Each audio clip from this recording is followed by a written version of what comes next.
중국의 공식적인 입장은 일단 한 두세 가지로 정리가 되는데요. 하나는 이번 그 방공식별구역 설치 확장이 그러니까 중국의 주권과 영공의 안전을 확보하기 위한 것이다 하는 것이고, 그런 중국의 행동이 결국은 뭐 그 영공과 관련된 그 문제는 전혀 아니다 하는 걸 강조하고, 또 하나 중요한 거는 이번 조치가 중국 나름대로는 국제법과 국제 관행에 적합한 행동이었다 하는 점을, 그래서 주변 국가와 미국이 이를 존중해 줬으면 좋겠다 하는 게 중국의 공식 입장인 것 같아요.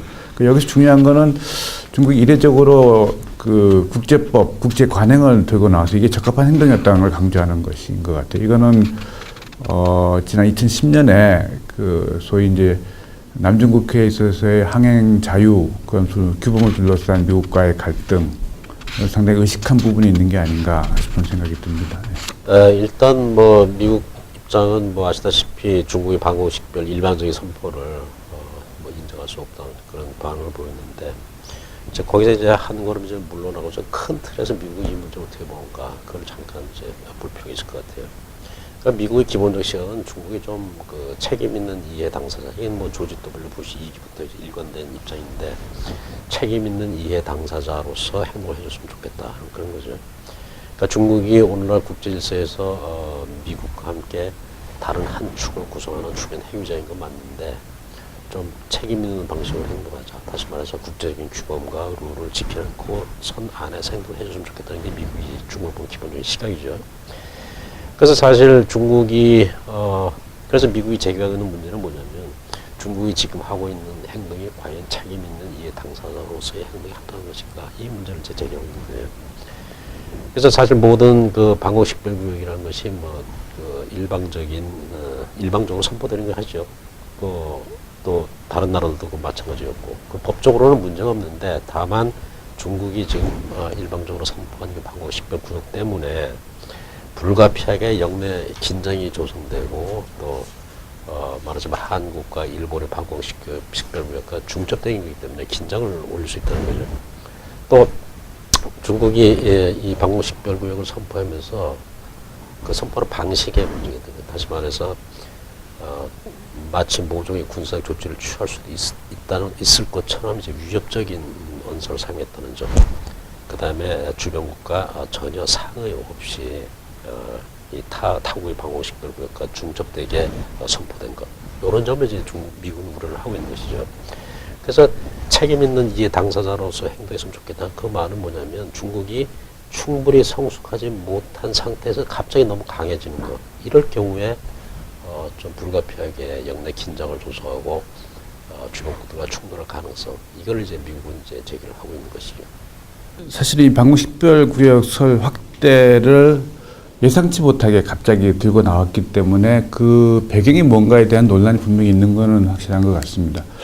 근데 이제 그 일부 지금 언론에서 얘기하는 것 같은, 그러니까 권력의 그 어떤 불안 요소를 극복하고 체제 정당성 확보하기 위한 강경 드라이브를 한 것이 아니냐 하는 것에 대해서는 확인하기 굉장히 어려운 그 어떤 주장인 것 같아요. 그리고 중국은 전통적으로 사실은 내부에 불안이 있을 때 오히려 외부의 적을 만들기보다는 외부의 환경을 안정적으로 가져가는, 소위 이제 중국에서 얘기하는 그 내우 외환을 관리하는 전통이라는 게 있거든요. 그러니까 오히려 중국은 내부 불안이 있을 때 외부의 위협과 겹쳐졌을 때 치재 위기를 경험했던 사례들이 전통적으로 굉장히 강하게 작용하고 있습니다. 그래서 과거에도 보면 1958년에 대학진 운동도 그랬고, 1989년 천안문 사태 직후에도 오히려 주변을 안정적으로 관리하는 노력을 해왔기 때문에, 그런 전통 경험을 볼 때는 지금의 조치가 그런 건 아닌 것 같다는 생각이 들고, 또 하나는 이제 지난달 10월 달이죠. 10월 25일 날 중국이 이례적으로 정치국 상무위원 7인이 모두, 그러니까 시진핑과 리커창이 참석하는, 그러니까 중국 지도부 전체가 다 참석하는 그 주변국 외교 자담회라는 걸 개최한 바가 있어요. 거기서 다시 한번 중국이 이 소위 중국의 꿈, 중화민족의 위대한 부흥을 실현하기 위해서는 주변 국가 관계를 안정적으로 가져가는 것이 굉장히 중요하다 하는 걸 강조한 적이 있어요. 그런 흐름 속에서 이번 조치가 나와서 사실은 조금 이례적이다, 예외적이다 하는 생각하는데 지금 현재 중국의 분위기는 두 가지가 지금 같이 가는 것 같아요. 하나는 중국이 지금 이미 2010년부터 강조한 핵심 이익을 지켜야 된다는 거. 그리고 그 핵심 이익은 중국의 부상과 더불어서 자연스럽게 해양 쪽으로 점점 확대되고 있는 추세에 있기 때문에 이번 방공식별 확대라는 것도 사실은 외부에서 볼 때는 이게 불안을 야기할 수 있는 요소이긴 하지만은 중국 입장에서는 확대되고 있는 중국 이익을 방어적으로 지키겠다는 의지의 표현 측면이 상당히 있죠. 근데 이제 과거와 달라진 거라면은 중국이 그 자기 이익을 지키는 데 있어서 과거처럼 반응적이고 수세적이보다는 조금 주도적으로 이제 자기가 먼저 그 이익을 지키기 위한 행동들을 해 나가는 과정이 있는 게 아닌가. 그러니까 앞으로도 중국이 자기 이익과 관련된 부분에 있어서는 보다 확고하게 지키려는 의지를 과거와는 다르게 좀 선제적으로 주도적으로 이끌어 가려고 하는 액션들을 할 것 같고, 그러면서도 동시에 중국의 뭐 국내 정치 상황이라든지 또 부상 일정 등을 고려했을 때는 여전히 미국 관계는 물론이고 주변국 관계를 조금 더 안정적으로 가져가기 위한 외교적 노력은 동시에 병행하는. 그래서 일단은 중국이 이번 조치도 한 반보 정도 앞으로 내디뎌 보고 주변 상황을 관리해보고 다시 또 거의 그 이후에 후속 조치를 진행해가는 그런 어떤 점진적인 방식을 취하고 있는 게 아닌가 하는 것이 생각입니다. 그럼 뭐 이미 그 언론에도 우리 발표가 됐습니다만은 이제 방공식별구역 선언 그 자체는 뭐 큰 의미는 없는 것 같아요. 다만 이제 미국 우려하는 거는 뭐냐면 이것이 향후 점점 더 중국이 공세적으로 가는 그 변화의 과정에서 그 출발점이 아닌가, 전조가 될 수도 모른다 하는 그런 인식을 좀 갖고 있는 것 같아요. 그러니까 중국이 갖고 있는 여러 가지 국가 목표 중에서 예를 들어서 뭐 이 아시아 그 동중국해 특히 웨스트 퍼시픽 서태평양에서 미국의 세력에 아예 발을 못 붙이게 하는 정식 반접근 전략을 펴고 있는데 그 전략을 이해하는 과정에서 미국의 의지를 하나씩 이제 시험하고 있다는 그런 인식이 좀 있어요. 그렇기 때문에 만일 요번 이 방공식별구역 선포가 중국이 가지고 있는 그 장기적인 전략의 그 시발점이라면 과연 어떻게 할 것인가? 여기에서 물려나면 중국은 그 다음에 또 다른 요구를 들고 나올 것이고, 그러니까 점진적으로 점점 큰 요구를 들고 나올 것이다 하는 그런 인식이 있는 거예요. 그렇기 때문에 이번 중국의 행동에 대해서 미국이 물러서서는 안 된다 하는 그런 좀 인식이 있는 것 같아요. 더군다나 중국이 지금 A2AD 전략으로 미국을 이 서팀에서 몰아내려고 이렇게 시도를 한다면, 가령 이번 사태로 인해가지고 뭐 지역 내에서 우발적인 군사 충돌 가능성이라든지 이렇게 커질 게 분명한데, 이 미국의 의지를 충분히 보여주지 못하는 이런 상황이 될 수도 있다 하는 인식이 있는 거죠. 그렇기 때문에 미국 입장에서는 그 중국 방공식별구역 선포하자마자 그 소위 무력 시위에 이제 당장 들어갔다고 이렇게 볼 수 있겠는데, 미국 입장에서는 이제 중국이 여러 가지 그 대외 전략적 목표를 갖고 있다가 하나씩 꺼내면서 미국 의지를 시험하는 그 첫 수순이 될 수도 있다 이런 인식이 좀 있는 것 같아요. 그렇기 때문에 이 중국의 방공식별구역 선포를 그냥 받아들여줘서는 안 되고 이걸 거부하면서 미국 의지를 드러내야 된다 이렇게 생각하고 있고, 그래서 근본적으로 아직까지 미국과 중국 간에는 뭔가 전략적 불신이라고 할까 이런 게 좀 남아있는 것 같아요. 이게 미중 그 G2 시대에 우리가 흔히 그 미국과 중국의 그 국가익이 서로 병존 가능하다 뭐 이런 시각이 있는 것 같은데, 아직도 이 적어도 아시아 태평양 지역에 있어서 전략적 이익은 제로섬적인 성격이 아직 좀 있는 것 같고, 그에 비해서 뭐 다른 분야 예를 들어서 경제 이익 같으면 아직 넌 제로섬 게임 성격으로 이미 올라가고 있죠. 그래서 그런 면에서 본다면 그 위기지구로서 이번 그 방공식별구역 선언 자체가 문제가 아니라 앞으로 다가올 더 큰 중국의 그 전략적인 공세적인 부상, 거기에 미국이 좀 의연히 결연히 맞서야 된다 하는 그런 인식의 그 표출이 미국 반응이 아닐까 이렇게 봅니다. 중국이 하나의 카드를 방공식별구역 선포라는 카드를 꺼냈기 때문에 당분간은 서로 좀 긴장의 도를 유지하면서 관망하는 그 태세가 갈 거라는 뭐 분명한 것 같아요. 그래서 좀 큰 틀에서 본다면 지금 아시아 태평양 지역에서 벌어지고 있는 큰 전략적인 움직임, 크게는 두 개죠. 미국은 지금 재균형 정책을 펴고 있고, 중국은 서서히 공세적인 부상을 하면서 소위 신형 대국 관계라는 걸 이제 요구를 하고 있어요, 미국에 대해서. 그러니까 미국에 도전하지 않을 테니 중국 핵심이고 좀 존중해달라 이런 식으로 나오고 있는데 상황은 뭐는 한 가지 수준 차원에서 논의할 수 있는 그런 성격은 아니고 이미 복합적인 굉장히 복잡한 양상으로 전개되고 있다는 게 대부분 이제 분석가들이 하는 얘기죠. 그래서 지금 현재 미국과 중국 간에는 군사와 외교와 경제 이 모든 차원에 벌써 일종의 경쟁적인 그런 구도가 쫙 진행되고 있거든요. 예를 들어서 군사적인 차원에서 중국은 지금 군사 현대화에 투자하면서 소위 반접근 지역 거부 전략을 통해서 미국이 아예 서태평양을 가까이 오지 못하게 막는 이런 전략을 펴고 있고, 이에 비해서 미국은 뭡니까 소위 공해전이라는 새로운 교류를 군사 교류를 내걸고 좀 더 지리적으로 분산되고 유연한 그런 대응을 하겠다. 외교적 차원, 경제적 차원 다 마찬가지. 미국과 중국이 서로의 어젠다를 가지고 물밑 경쟁을 하는 이런 상황으로 볼 수 있겠는데, 근데 지금 미국과 중국이 이제 큰 틀에서 그렇게 경제적인 구도가 있는 가위에 지금 여러 가지 사안들이 벌어지고 있는 거거든요. 그래서 앞으로 미국과 중국 간에는 충돌할 상황은 많이 있어요. 예를 들어서 미국과 일본이 지금 일본의 집단적 자유권 문제 가지고 미국은 일본 편을 들어주고 있는데 중국은 그걸 또 용인하지 못하겠다 이렇게 나가고 있고, 방공식별 무역도 마찬가지 그 사안이고, 지금 생각권 문제도 있죠. 또 육자회담, 미사일 방 같은 여러 가지 사안들이 아마 상당 부분 미국과 중국의 경쟁적인 시각을 좀 완화시키지 않으면 충돌할 소지가 있는 그런 것들이에요. 그래서 이런 것들을 좀 본다면 일단 2013년 말에 중국이 방공식별구역 선포로 일단 주사위는 던졌다. 저는 그렇게 보고, 다만 이제 2014년도에 여러 가지 갈등을 일으키는 소지가 있는 사안들이 많은데 그렇다고 두 나라가 어느 수준에서 그걸 유기 관리할 것인가, 이게 중요한 관건이 되지 않겠나 그렇게 봅니다. 물론 당분간은 이런 여러 가지 문제들 가지고 중국과 미국이 1대1로 충돌할 그런 가능성까지는 없을 거예요. 다만 문제는 이런 여러 가지 긴장의 도가 유지되면서 사안이 있을 경우에 불가피하게 리스크가 커진다는 그런 문제. 그리고 리스크가 커진다는 말은 결국 불확실성이 커진다는 말인데, 그 불확실성이 커지는 그 상황 속에서 말하자면 우발적인 충돌이라든지 혹은 오판의 가능성도 커지는 것이고, 그렇게 된다면 경제 불안정성이 더 커질 수밖에 없다 하는 그런 상황을 가지 않나 봅니다. 결과적으로 보면 이번 방공식별 확대를 둘러싼 미중 간의 논란이 미중 관계의 어떤 전반적인 흐름에 있어서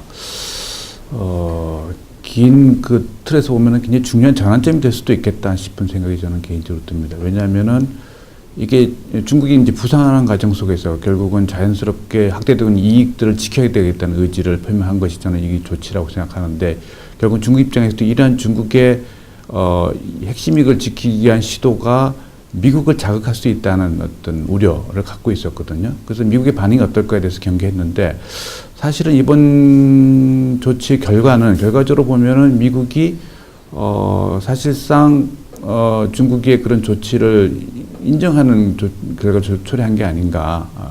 결과적으로 중국은 더 많은 중국 행동에 대한 또 자신감을 갖게 된 계기가 됐고, 거기에 대한 미국의 대응이 생각보다는 굉장히 효율적으로 움직여지고 있지 않다는 판단을 하고 있는 게 아닌가 싶은 생각이 좀 듭니다. 그런 맥락에서 이제 하나가 있고, 그럼에도 불구하고 중국은 일단 지난번에 시진핑 오바마 대통령과 정상회담을 할 때 했던 얘기 같이 태평양은 충분히 넓기 때문에 미중 양국이 서로 이익을 공유할 수 있다 하는 그 기조는 계속 가져갈 가능성이 높다고 봅니다. 왜냐하면은 중국은 여전히 앞으로도 최소한 10년 내지 20년은 더 부상 일정을 진행시켜야 되고, 국내적으로 산적한 문제도 굉장히 많기 때문에 중국의 최대 어떤 목표는 미국과의 갈등을 우회하면서 부상을 진행시켜가는 것이거든요. 그러면서 동시에 이제 중국이 지켜야 할 확대되고 있는 이익들은 지켜가겠다는 것이고, 그 과정 속에서 가능하면 미국과 충돌을 어떻게 하면은 우회하면서 부상을 진행시켜 갈 것인가 하는 것이 중국의 중요한 외교적 과제이기 때문에,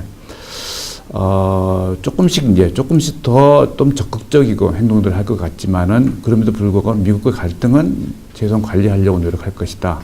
그런데 이제 방식은 예전과 분명히 달라지고 있는 것 같아요. 그러니까 신형 대국 관계도 그렇고 이번 방공식별 확대 과정도 그렇고, 특징은 뭐냐면은 과거와 다르게 중국이 미국이 먼저 문제를 야기한 것에 대해서 거기에 대해서 반응하고 대응하는 차원에서 벗어나서 먼저 중국이 갖고 있는 이익들을 실현시키기 위해서 중국이 먼저 주도적으로 신형 대국 관계 같이 미국 관계의 어떤 방향성을 설계를 제시한다든지 또 중국 이익을 지키기 위해서 먼저 선제적으로 방어적인 행동들을 한다든지 이러한 조치들이 진행되고 있는 건 분명하고 이러한 조치를 진행하는 과정 속에서 미국과의 갈등을 어떻게 관리해가면서 해가 나가느냐 하는 것이 앞으로 아마 중국 외교의 과제가 될 게 아닌가. 그런 측면에서 이번 어떤 중국 조치가 중국의 우려했던 것보다는 훨씬 더 조금 더 안정적으로 관리되면서 미국 관계도 바이든 부통령이 왔을 때 사실은 타협적으로 어떤 얘기가 결론 난 것들을 통해서 중국의 조치가 의외로 미국의 강한 어떤 저항에 부딪히지 않는구나 하는 어떤 경험적 사례로 중국 내에 인식될 수 있겠다 하는 생각은 좀 하게 됩니다. 네. 가능성이 제일 큰 분야는 역시 중국이 해양으로의 팽창을 시도하고 있다 하는 그 점에 우리가 좀 주목을 해야 좋겠을 것 같아요. 그러니까 동중국해, 남중국해 쪽으로 지금 중국이 그 영향력, 소위 그 전략적 그 퍼리미터를 확대하려고 시도하고 있다. 이게 지금 미국이 갖고 있는 인식인데, 그렇게 보는 이유는 이제 이번 방공식별구역 그 선포가 그러니까 해양에서의 그러니까 일본에 대해 이 독점적이던 그 지위를 이제 중국이 어느 정도 이제 말하자면 상쇄하는 단계에 왔고 이제 공중으로의 그 규정도 시도하고 있다 이런 인식이 좀 있거든요. 거기서 더 나아가서 이젠 이제 중국이 좀 자신감을 갖고 이제 만약 한다면 결국 뭐랄까 이 일본의 영향력이 상당히 상쇄되고 있는 해양으로 팽창을 시도하면서 가장 부딪히는 현안은 역시 센카쿠 문제겠죠. 일본은 아시다시피 영유권을 주장하면서 미국까지 끌어들여가지고 센카쿠가 미일 안보 협력의 대상이다 이렇게까지 이제 끌어들여 하고 있단 말이에요. 그래서 가능성을 본다면 아마도 해양에서의 비충돌 이건 개인적으로는 그 가능성이 가장 큰 거라고 보는데 다만 지금 현 시점에서 중국이 거기에 과연 올인할 수 있겠는가 여기에 대해서는 조금 좀 유보적인 필요는 있을 것 같아요. 그러니까 미국과 중국 모두 만일 중국과 일본이 센카쿠 문제를 가지고 격돌한다면 미국으로서도 굉장히 힘든 그런 상황이 될 것이고 중국으로서도 미국 입장을 감안해서 그냥 무한정 그걸 확전시킬 수는 없는 이런 상황이 될 거란 말이죠. 그렇게 본다면 미국, 일본, 중국 모두 조심스러울 수밖에 없다 일단 그런 전망이 하나 가능할 것 같고 그 외에 중국과 미국 간에 또 갈등이 될 수 있는 사안은 아마도 북핵 문제가 될 것 같아요. 근데 북핵 문제는 아시다시피 거의 상수 비슷하게 돼 있는 상황이 돼 있기 때문에 그거 가지고 당장 갈등 국면으로 갈 가능성은 많지 않다는 거고 그 두 외에 다만 이제 미국 쪽 변수는 미국이 지금 외교적으로 우선순위를 두는 게 역시 중동 문제인데 과연 중동 문제 어느 정도 중동 문제에서 어느 정도 숨쉴 그 여력이 되는가 거기에 따라서 이 모든 것이 복합적으로 얽힌 그런 상황이 되실 거예요. 그러니까 미국이 아시아 쪽에 좀 더 세게 나갈 수 있는 여력을 확보하게 되겠죠. 중국의 지금 행동이 과연 이제 중국의 부상에 따른 그 패권적 의지를 표출하는 과정인가에 대해서는 여전히 조금 좀 유보적입니다. 좀 더 지켜봐야 되는 과정이고 아직까지는 중국이 그러니까 적극적인 행동이긴 분명하지만은 방어적인 행동이라 한 차원에 머물러 있다 저는 그렇게 생각을 하고 있고요. 그래야 되는 여러 가지 국내 정치적인 상황이 분명히 중국 가지고 있다 판단을 하고 있습니다. 그런데 이제 문제는 일본 변수인 것 같아요 앞으로. 결국 아까 이상현 박사님께서 얘기하신 대로 이번에 방공식별 확대를 선언한 것도 결국 직접적인 동의는 일본의 집단 자위권 행사하고 그거에 대한 미국의 승인 그것이 결국은 미국의 아시아의 재균형 전략과 관련되어 있다 하는 생각 속에서 그것이 결국은 중국의 부상을 미일 동맹에 의해서 봉쇄하려고 하는 게 아니냐 하는 중국 나름대로의 판단에 기인한 측면이 굉장히 있다고 저는 생각하거든요. 그런 맥락인데 이번에 이제 결과적으로는 어쨌든 중국의 행동에 대해서 중국 스스로는 그렇게 평가하고 있듯이 이미 뭐 19개 나라가 비행 계획서를 제출했고 그래서 사실은 승인받았다 하고 인정받았다고 주장하듯이 이번 행동에 대한 결과적인 어떤 자신감을 획득했기 때문에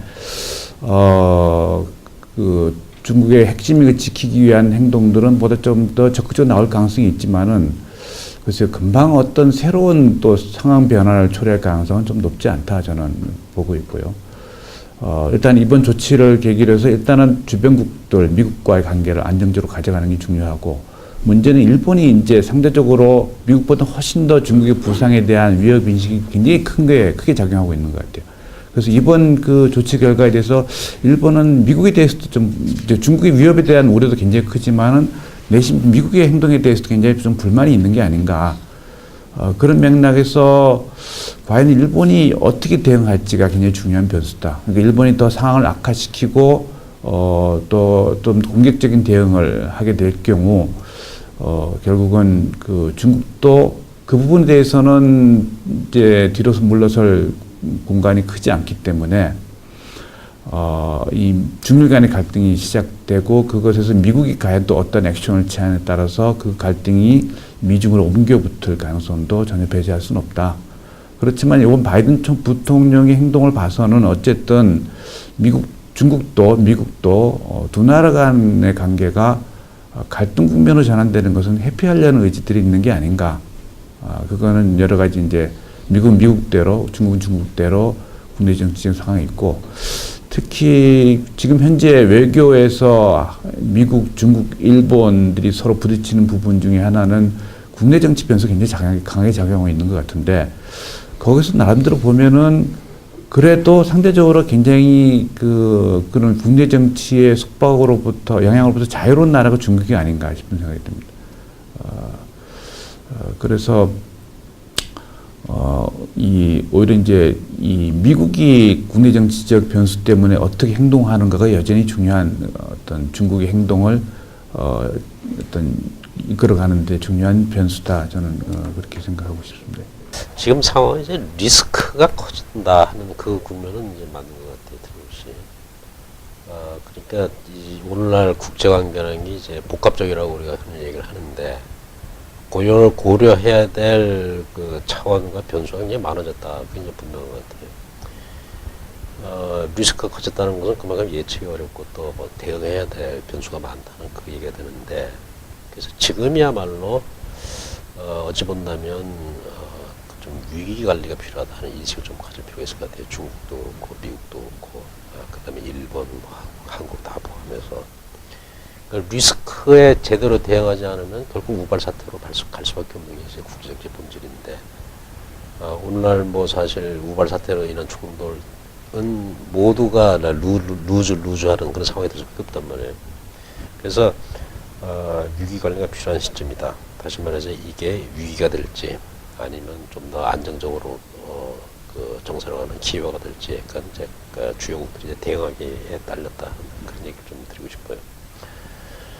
미국과 중국이 서로 확전시키기로 마음을 먹는다면 아마 사태는 걷잡을 수 없이 갈 수도 있어요. 다만 그럴 경우에 미국과 중국 모두 패자가 된다 하는 건지 분명한 것 같고, 그런 면에서 본다면 아마 미국과 중국이 적어도 당분간은 합리적이라고 생각한다면 윈윈을 모색할 수 있는 이런 이제 좀 위기 관리로 가지 않을까, 저는 개인적으로 그렇게 생각을 하는데, 물론 변수는 여러 가지가 있어요. 한 가지 우려는 이제 이 아시아 쪽에서, 아시아 태평양 쪽에서 중국이 공세적으로 점점 이제 부상을 하고 있는데, 미국이 과연 이 아시아 태평양 지역에 대한 소위 피벗 재균형 이런 것에 대한 윌파워, 의지가 있다는 걸 충분히 보여줄 수 있겠는가, 영내 동맹들에게. 지금 미국 외교에 대해서 나오는 여러 가지 얘기들을 종합해보면 지금 오바마가 딴 데 정신이 팔려있다는 거예요.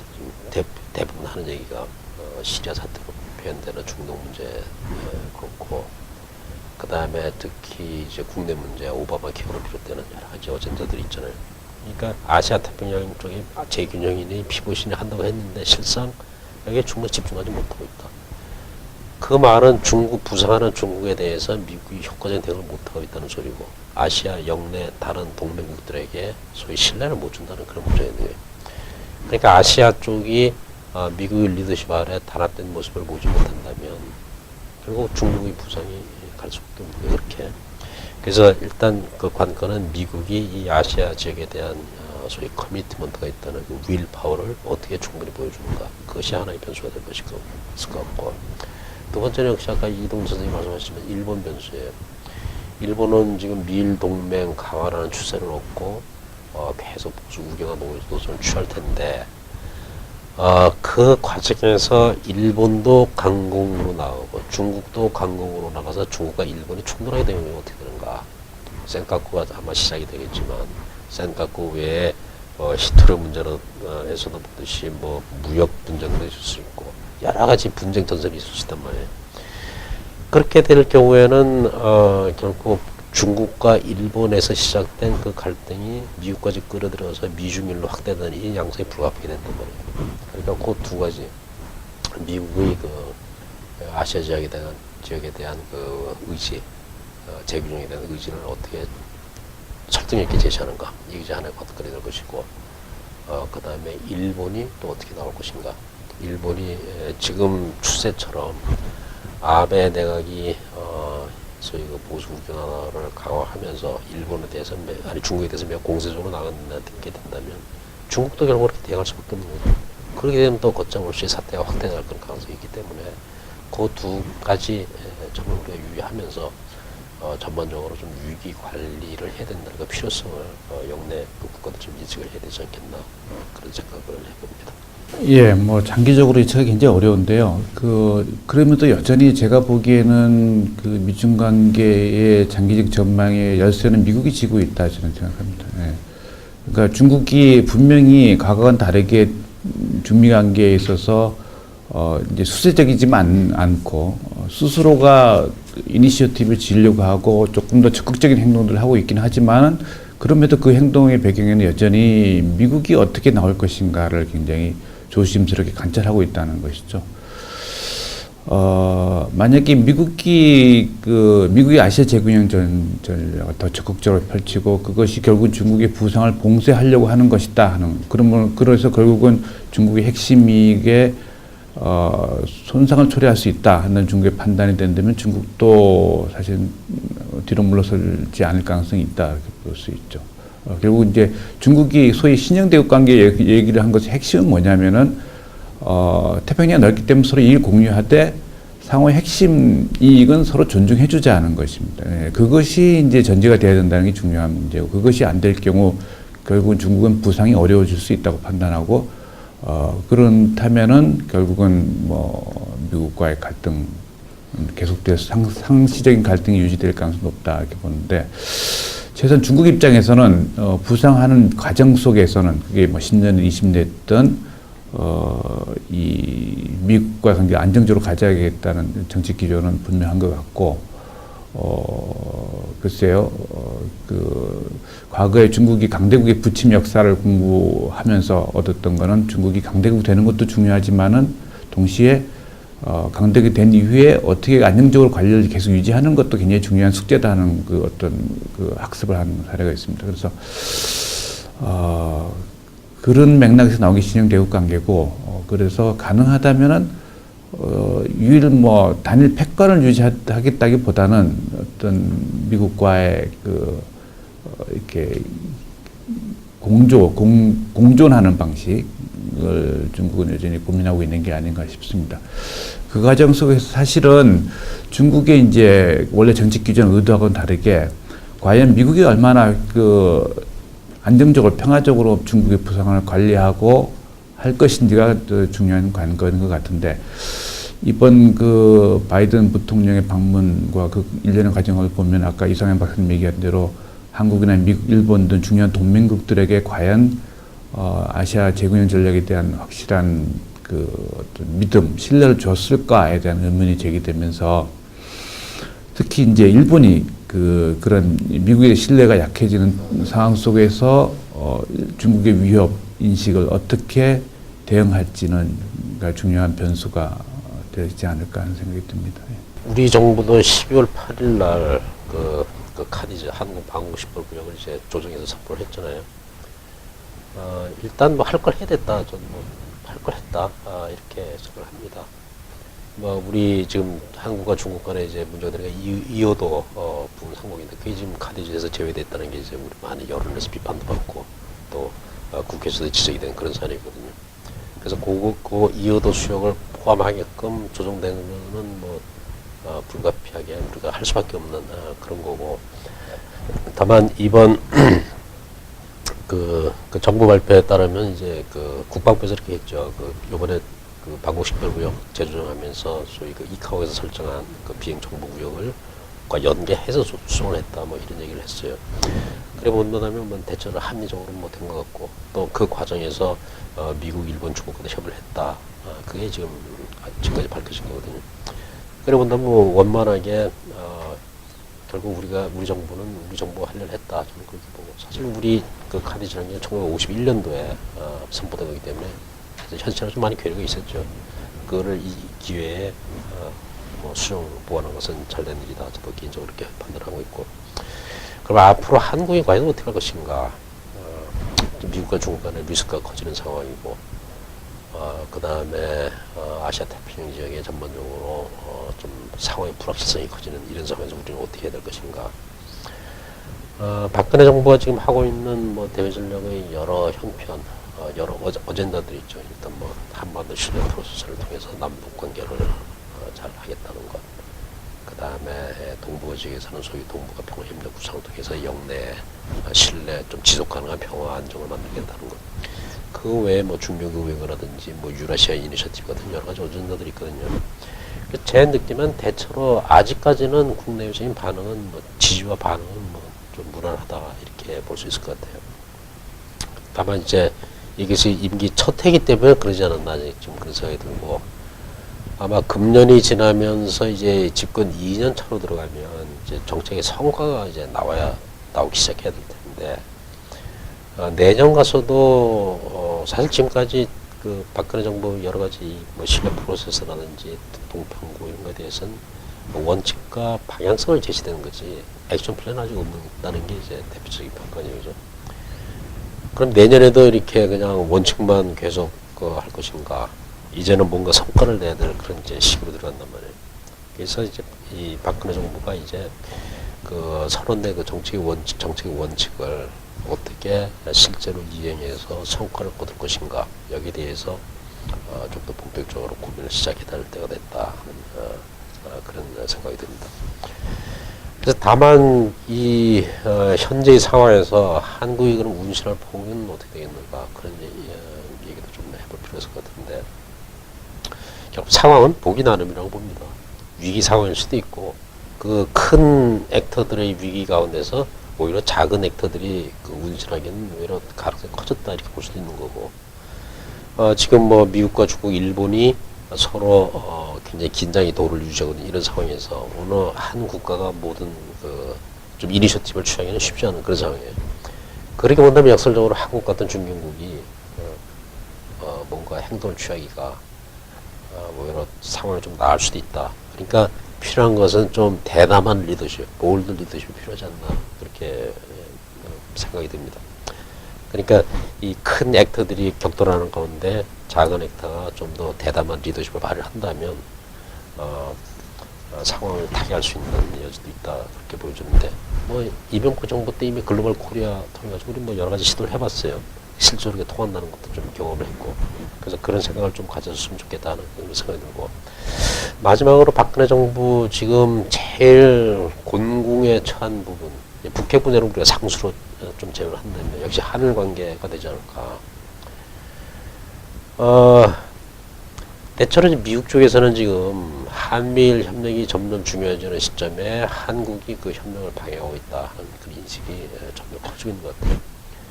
금년 여름까지만 해도 그 아베 정부의 그 역사 인식 문제 때문에 일본이 좀 과거사에 대해서 태도를 바꿔라 이런 여론이 좀 컸었다면 금년 여름이 지나면서 이제 점점 부담이 박근혜 정부 쪽으로 오고 있다 하는 그런 얘기 많이 나오고 있어요.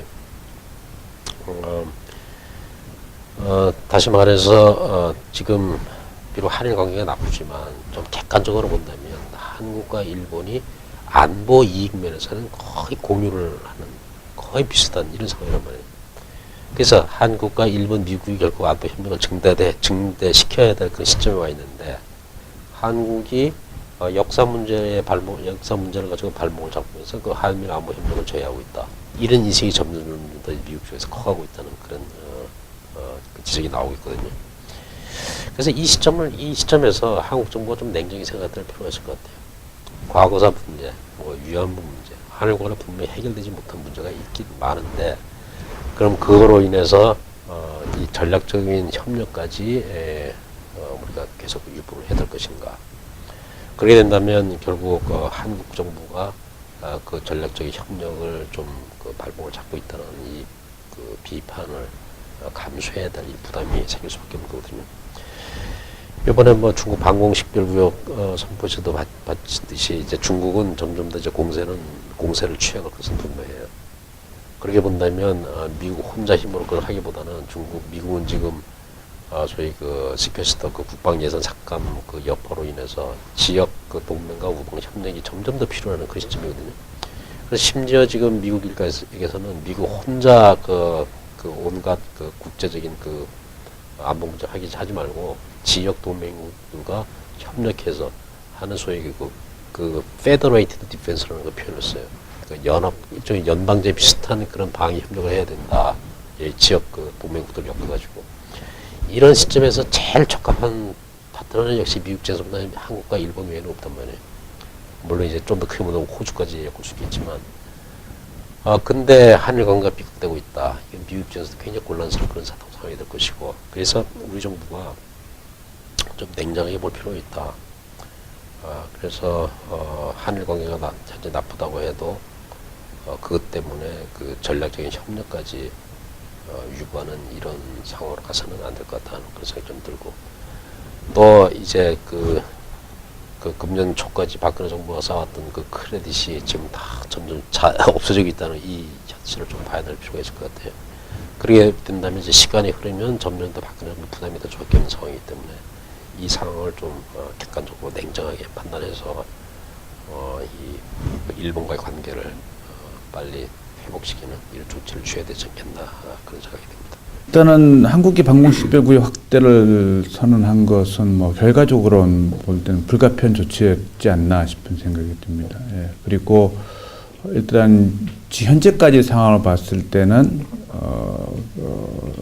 그 후속 과정이 그렇게 나쁘지 않다. 일단 중국이 물론 유감을 표명하긴 했지만 동시에 한국과의 어떤 적극적인 소통을 통한 해결 의지를 동시에 표명했기 때문에 오히려 중국은 후자에 더 무게를 두고 있는 것 같아요. 그런 맥락에서는 식별구의 확대를 둘러서 내부의 논란 속에서 우려했던 부분은 상당히 조금 크게 부각되고 있지 않다 하는 건데, 문제는 뭐냐면 한 두 가지가 있는데, 일단은 그렇게 우려했던 만큼 그 심각하게 논란이 되지 않은 것의 배경에는 사실은 그 다른 변수들이 작용했다는 거죠. 미중 간의 그 문제를 둘러싼 갈등이 심각하게 발전되지 않았고, 또 중국이 한국의 행동보다는 일본의 행동에 대해서 더 훨씬 더 예민하게 반응하면서 오히려 한국의 행동이 다소 이렇게 묻혀가서 그냥 넘어간 부분이 있지 않나 싶은 생각이 든다는 것이죠. 그래서 결국은 문제가 완전히 해결된 건 아니다. 결국은 뭐냐면은 앞으로 가면 갈수록 한국의 행동이 미중이라는 큰 그림 속에 또는 일본 변수에 의해서 좌우되는 영향을 받는 그 종속 변수로서의 그 존재가 더 지속될 수 있기 때문에 어떻게 보면은 우리의 의지와는 별개로 어떤 우리 행동들의 그 결과가 좌우되는 상황이 될 수 있다 하는 생각에서, 그런 맥락에서 봤을 때는 사실은 그 이번 조치도 결국은 뭐 우리가 어떤 상대적 약속의 입장에서 대응적 조치일 수밖에 없긴 하지만은 지금처럼 급변하는 복잡한 구조 속에서는 단순한 대응적 조치가 아니라 조금 더 전략적인 그림을 갖고 그 그림 속에서 뭔가 행동들을 진행시켜 가야 되는 이제 시점이 온 게 아닌가. 그런 맥락에서는 지금 박근혜 정부가 그 어떠한 그림을 그리고 있는지는 좀 분명치 않아 보이고, 그 그림에 대해서 국제에서 다른 액터들한테도 분명히 메시지를 못 주고 있는 게 아닌가 하는 우려가 있습니다. 그래서 계속 계속 한국은 종속 변수로 끌려다녀야 되는 과정이 있다. 그래서 이번 기회에 아까 이상민 박사님 얘기한 대로 어쨌든 중국도 이번 이 사건을 계기로 해서 대화의 필요성을 지금 얘기하고 있는 만큼 뭐 도전이긴 하지만 기회로 바꿔갈 수 있는 좀 중요한 우리가 하기에 따라서는 중요한 전환점이 되고 결국은 이제 우리도 외교로 풀어나가야 되죠. 결국은 이게 방공식별구역 확정을 했지만은 우리가 이걸 관리하는 그 비용을 다 부담할 수 있는가? 그럼 그래서 동아시아에서 군사력 경쟁에 우리가 참여하면서 우리가 거기서 안정을 확보할 수 있는가에 대한 그 문제가 있기 때문에 결국은 외교고 외교는 지금보다 훨씬 더 조금 더 유연한 접근이 필요한 상황이 있는 게 아닌가 싶은 생각이 듭니다.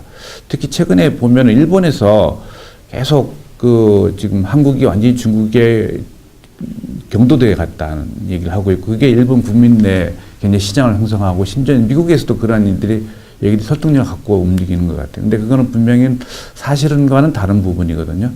그런 문제에 있어서도 우리가 조금 더 적극적으로 상황 관리를 해갈 필요가 있는 게 아닌가 싶은 생각이 좀 들고요. 어쨌든 이 어느 때보다도 어떤 그 외교에서 전략적 고려, 유연성 이런 것이 굉장히 절실한 시점에 우리가 와 있다고 저는 생각하고 있습니다.